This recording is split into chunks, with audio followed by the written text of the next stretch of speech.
morning students, welcome to all 11th standard commerce. In this video we are going to discuss unit 2 forms of business organization, chapter 6 joint stock company. So topic, what is the meaning of joint stock company, and definition of joint stock company and the characters of joint stock company we will see one by one. So let's go to the meaning of company. So meaning and definition of company. So a joint stock company is a distinct type of business organization evolved to overcome the limitation of sole trader and partnership concern.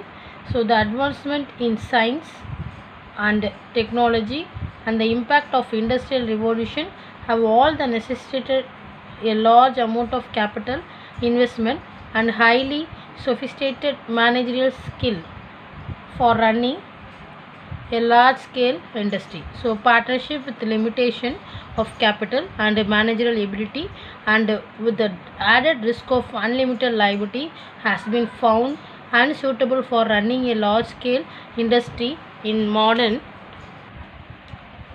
So therefore the joint stock company form of organization came into existence. So the term joint stock company refers to body corporate. The term corporate companies which has been legal existence. Okay, so in other words, it is a body incorporated in accordance with the provision of special act. So it is viewed to be a personal created by law and a judicial person. Okay, so the joint stock companies in India governed by the Companies Act 2013. Earlier one was the Companies Act was 1956. The act has been divided into 29 chapters, was 470 sections. So the act came into the force on 12th September 2013 with few changes like earlier private companies maximum number of member was 50.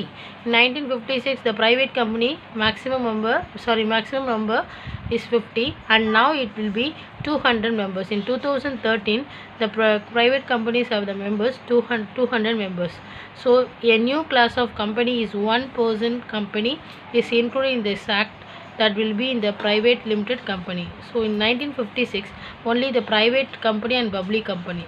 Then now the 2013 one more company is introduced, one person company.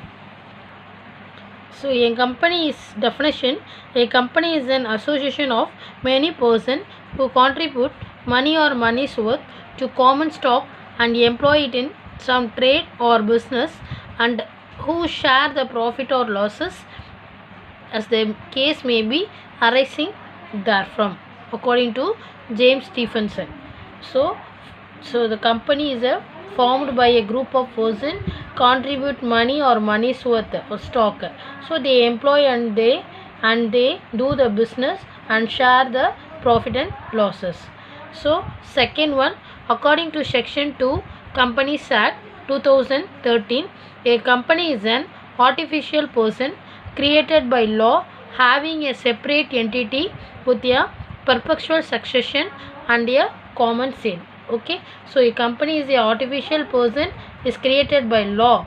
The company got separate entity means legal right. So how it is formed, how it is created, the same way it can be ended with the legal process. That is called a company is an artificial person. So it's created by a law. So the company got the separate entity. So how it is formed, how it is created, so that's the same way it can be ended with the legal process. Next we are going to see characters of joint stock company. A company as an entity has many distinct features which together make it unique organization. So the essential characters of company are as follows. First one, separate legal entity. So under incorporation, a company becomes a separate legal entity as compared to its members. The company is distinct and different from its members. So under incorporation, a company a separate legal entity. The company can own property. So the company is a artificial person. So the company is then distinct and different from its members. So companies, then company, the members distinct from different from these members. So the company and the members are separated. So it has its own seal and own name. So the company has a own seal and own name.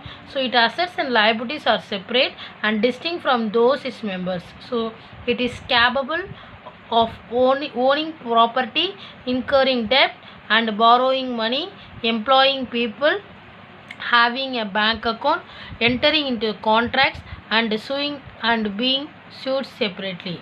So in short, it is considered as an artificial person. So company is a artificial person created by law. Next one, limited liability. So the liability of members of the company is limited to contribution to the assets of the company up to the face value of shares held by him. So a member is liable to pay only the uncalled money due on shares held by him.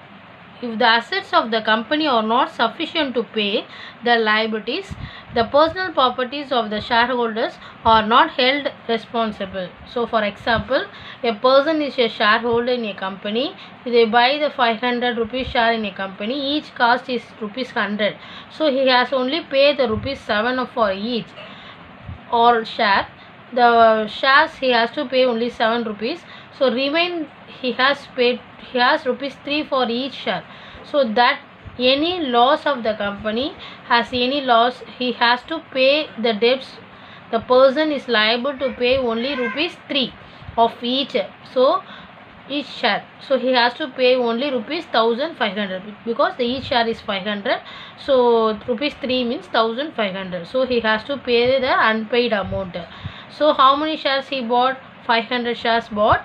So 500 rupees into 3500. So the limited liability means he has to pay to the unpaid of money. The next one, perpetual succession.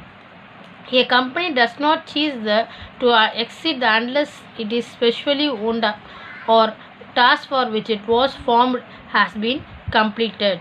So membership of company may keep on changing from time to time, but that does not affect the life of the company. So a company is created by law and it can be wind up only through the legal process.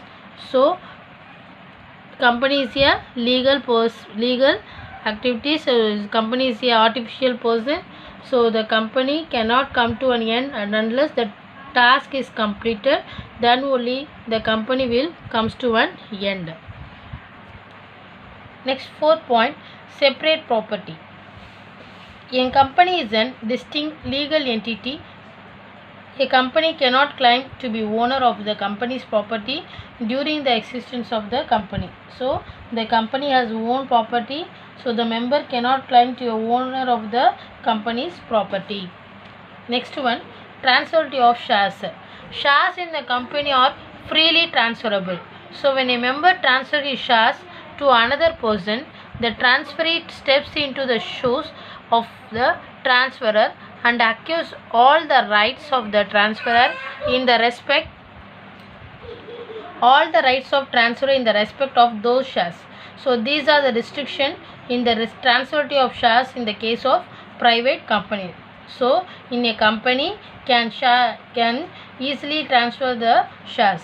The next one, common seal.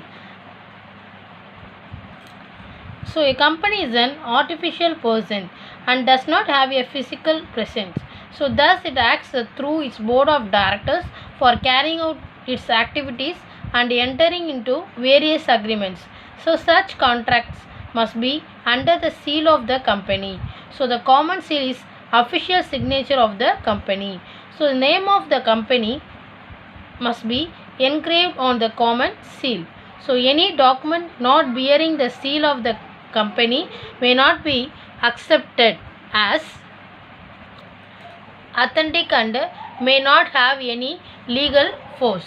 So common seal means the common says the company is an artificial person is created by a law, so and activities carried on by the board of directors. So for example, for enter into the new agreement of the company, so the company uses the seal, so it is a official signature of the company. So in case of suit, the file in a case over another person, so under the company's name, not the member's name. The next one, capacity to sue and being sued. So a company can sue or be sued in its own name as distinct from its members. Okay, so sue means file the case over another. So other sue under the company's name, not the member's name. The next one, separate management. So a company is administered and managed by its managerial personnel, that is the board of directors. The shareholders are simply the holders of the shares in the company and need not necessarily the managers of the company. So a company is administered by the board of directors. So all the company's activities activated by the only board of directors. So the shareholders only holder of the share, so they need not manage the company. So all the activities managed by the board of directors. Next one share one vote. So the principle of voting in a company is one share one vote. So that is, if a person has 10 shares, he has only 10 votes in the company. So in this direct distinction to the voting principle of the cooperative society, where the one member one vote principle is followed. In the cooperative society's principle is one member one vote, but the joint stock company is one share one vote. So that is applies irrespective of number of shares held. One member has only one vote. Okay, so here the shareholder 10 shares, so he got only 10 votes.